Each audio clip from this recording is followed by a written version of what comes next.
வணக்கம். சாந்தா பாட்டி சமையல் சார்பாக எல்லோருக்கும் இனிய பொங்கல் வாழ்த்துக்கள். தை பிறந்தால் வழி பிறக்கும்.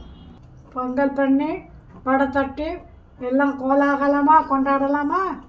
ஒரு பங்கு பால், தண்ணி 3 பங்கு.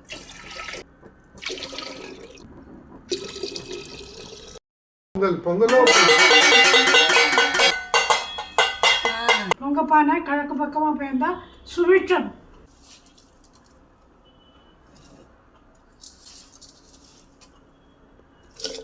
புதுசு புதுசுன்னு வந்துட்டு இனிமேல் மசிச்சு வச்ச இந்த சாதத்தை போடணும்.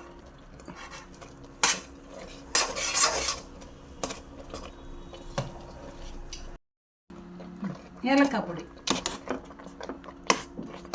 எவ்வளோ வேணால் விடலாம், நம்ம இஷ்டத்துக்கு தான்.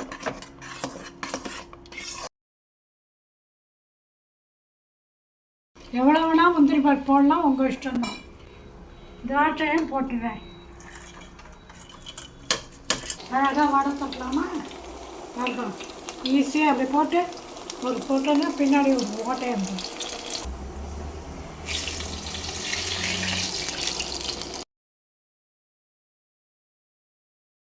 இது மாதிரி சிறப்பாக சந்தோஷமாக பொங்கல் கொண்டாடுங்க.